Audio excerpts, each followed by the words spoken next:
Hi, welcome to the Vylos Weekly Thought Leadership. My name is Hassan Ghiassi, and I'm here with David Grimm, my co-founder here. And each week we do our best to give you some short updates on AI so that you can be informed.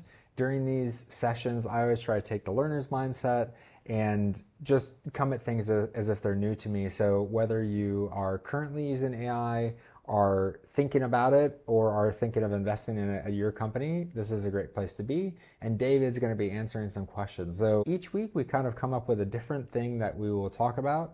And this week I think there's been really big progress in terms of AI and helping with research and scientific research. Is that right, David?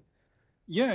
This very recently there are news where AI helped in the field of mathematics, and also which is probably a bit concerning, also in biology and virology. Okay. Yeah, so there were some headlines that AI models helped solve 16 mathematical problems, or not solved it but moved it probably forward in the scientific research. And also AI models seem to have successfully generated viruses, not human, very simple type of viruses, so no danger, no biology weapon yet. But of course it goes in the direction. They generated new types of viruses which probably would be viable, and so they help in real advance now in science, and that's a Wow. new Okay. quality, of course.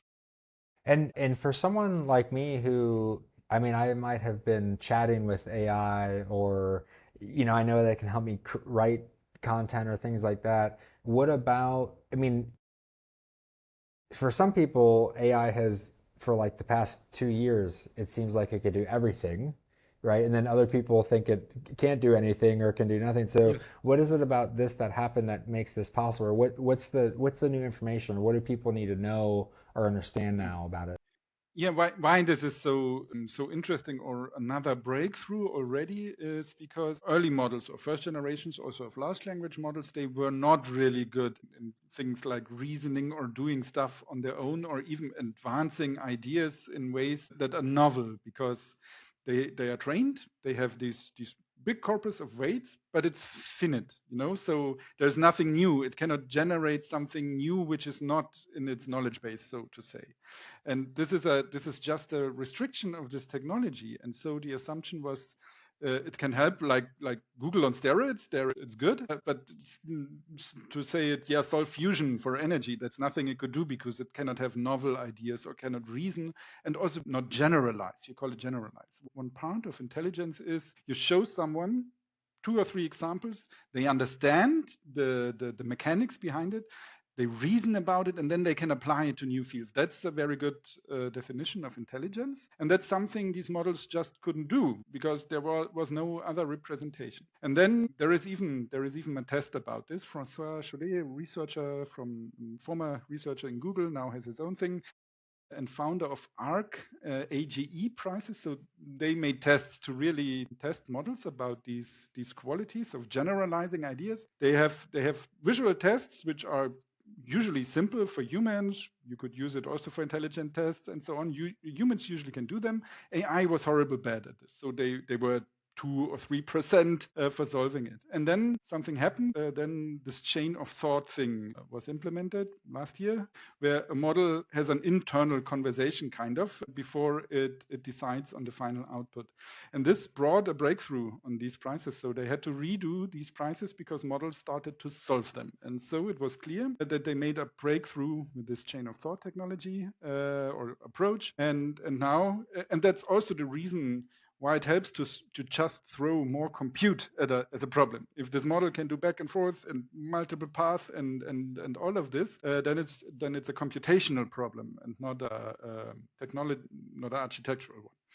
And this is interesting. We are still not there yet, so no general intelligence here. But that it now can do science is, of course, you run out of arguments to not call it intelligence. Crazy. So what you're saying is that basically, because before these models were fed lots of information and then basically they would search the information to pull out data almost as like a search in some way, shape, or form. But it's not like they weren't coming up with brand new ideas that never existed Yes. before. They Mhm. weren't inventing things or things like that. And so what you're saying is that currently the things have advanced so much that now they're actually creating new things. They're creating new solutions to problems. They're creating new viruses or new. The new quality of these models. It's still not there that we can say it's general intelligence. So it's not like the same model can do biology and the math and then all of this. I think it's still specialized and really set up for these tasks and probably even fine-tuned and some tricks and so on.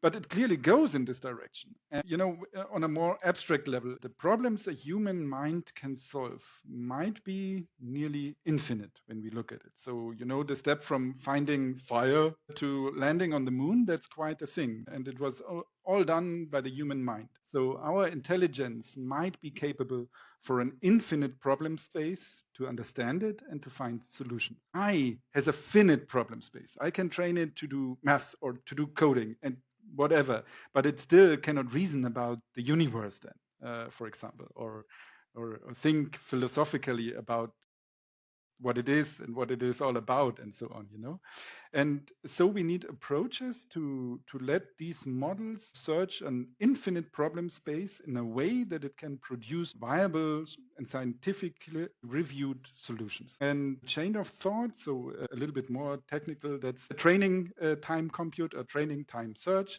So while it's there, you don't retrain the model. That would be another approach, that it updates itself with new knowledge, but that's very complicated.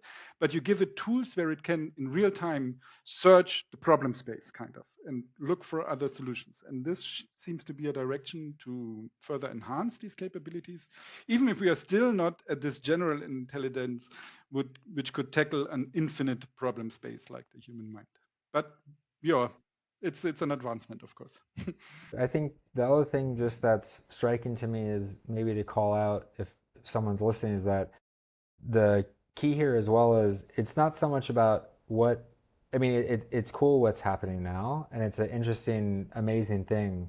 And also, from a business perspective, I think for me, what we see each week that's really starting to be very clear is if a business is using AI in this way that you're talking about, in the right way, with a focused way, a focused area of that, then you can shorten the time. Like they don't have to go and work as much on one single problem. Maybe they have something that they can almost spar with or collaborate with in a way that helps them to solve the problem faster together with this tool. It's like picking up a hammer to hit a nail, and that will make that faster for them. And what's happening right now and what we see each week is there's people that are picking up the hammer and building houses with it, while other people they're not getting themselves involved with AI in any way, really, because they might be scared of it. They might not trust it. They might think it's not worth the time. So I think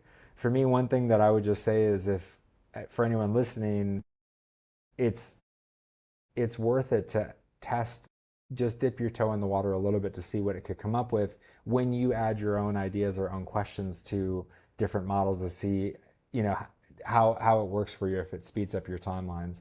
David, I want to know your last thoughts on this week and what your takeaway is from this new opportunity. Yeah, so I see that these models and new model generations get very fast more capable, nearly on a weekly basis still. So we are not at an end of line or at a plateau, which we see now on the capabilities they are.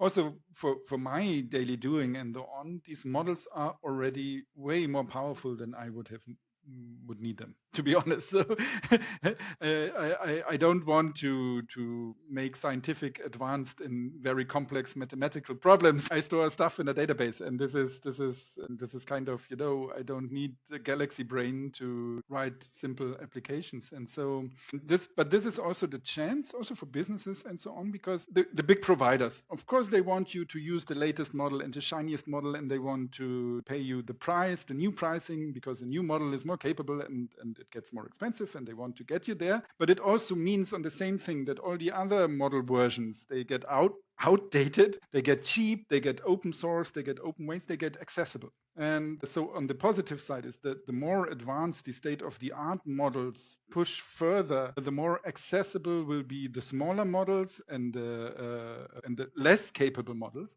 But usually they are enough for any task you throw at them, like understanding documents or structuring data or automate your business process. If you're not in a quantum physics lab, which you want to automate to drive fusion further, then probably you find a model which is already capable of helping automate your processes in a reliable way. Hallucinations are no longer a thing. I never experienced a hallucination, really false hallucination thing, at least 6 months, none. No. Sometimes, of course, there can be a wrong setup or something, or a source which propagates the information is outdated. But that's the same challenge any researcher has. If your data source is outdated or has wrong information in it, then you might come to the wrong conclusions. That's not hallucination, that's research. And so that's the thing. So it gets more accessible, and also that they do now scientific research and scientific tasks means that these models are already more capable than we thought it's possible a year ago. And so it's also more clear to me that this technology is here to stay and it won't go anywhere. And it might have a very big impact on human society. David, thanks so much. And for anyone that's watching, we are going to put in our AI audit tool so you can have a look and see areas that you might want to automate. It's a completely free tool. If you want to put your email in, then we can get in touch and set up a call. But until next week and the next exciting advancements, have a great time. And David, thanks again. Yeah, thank you. See you next week. Bye.